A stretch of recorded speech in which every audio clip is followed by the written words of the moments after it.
আমরা জানি অ্যাসিড টক স্বাদযুক্ত। বিভিন্ন রকম ফলে বিভিন্ন রকম অ্যাসিড পাওয়া যায়। আজ আমরা অ্যাসিড বা অম্ল সম্পর্কে জানব।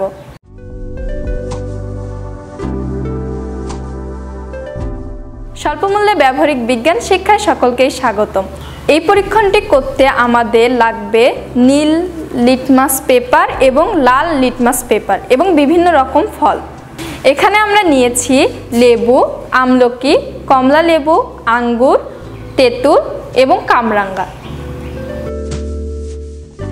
আমরা নীল লিটমাস পেপার নিই। এর উপর লেবুর রস দিয়ে দেখি।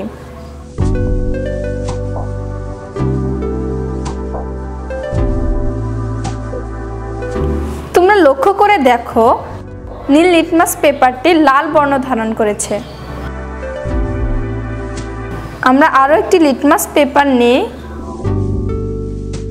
পেপারটির রং লক্ষ্য করো।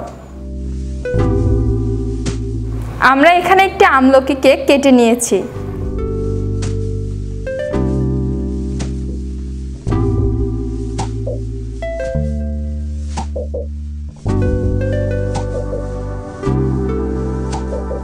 এখন রংটি লক্ষ্য করে দেখো নীল লিটমাস পেপারটি লাল রং ধারণ করেছে।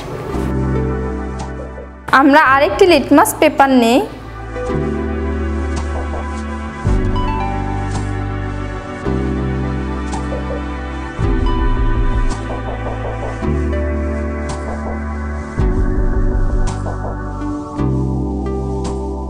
তোমরা লক্ষ্য করো কমলা লেবুর রসটি দেওয়ার কারণে লিটমাস পেপারটি লাল বর্ণ ধারণ করেছে।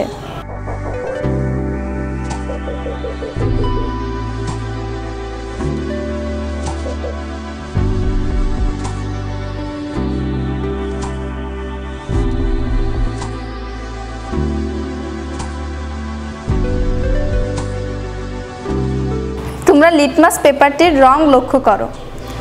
এবার আমরা আঙ্গুরের রস লিটমাস পেপারের উপরে দেব।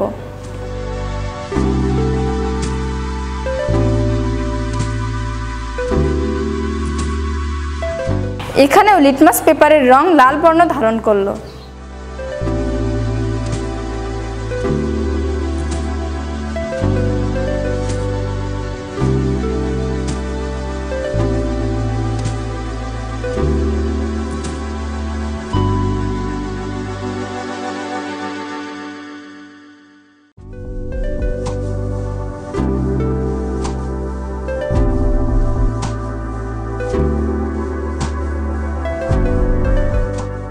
তেঁতুলের রস দেওয়ার কারণে লিটমাস পেপারের রংটি লাল বর্ণ ধারণ করেছে।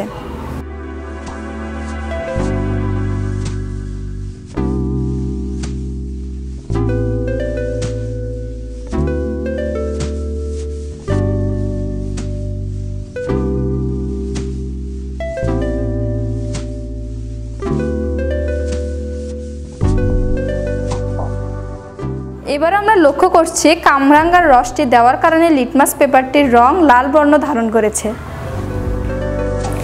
এখানে আমরা দেখলাম নীল লিটমাস পেপারটির ওপর লেবু, আমলকি, কমলা লেবু, আঙ্গুর, তেঁতুল এবং কামরাঙ্গার রস দেওয়ার ফলে পেপারটির রং লাল বর্ণ ধারণ করেছে। তোমরা কি জানো এর কারণ কি? লিটমাস কাগজ তৈরি করা হয় সাধারণ কাগজে লাইকেন নামক এক ধরনের গাছ থেকে প্রাপ্ত রঙের সাহায্যে। এভাবে প্রাপ্ত লিটমাস কাগজ দেখতে লাল বর্ণের হয়।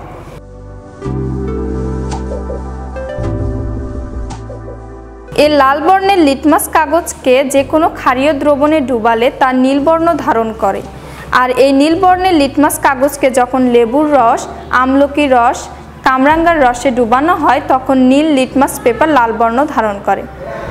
আমরা জানি আঙ্গুর, কমলা, লেবুর রসে সাইট্রিক অ্যাসিড থাকে, তেঁতুলে টাইট্রিক অ্যাসিড থাকে, টমেটোতে অ্যালিক অ্যাসিড থাকে, আমলকিতে অ্যাসকর্বিক অ্যাসিড এবং আপেল, আনারসে ম্যালিক অ্যাসিড থাকে, যার ফলে এই অ্যাসিড নীল লিটমাস পেপারের রং লাল বর্ণে পরিণত করে।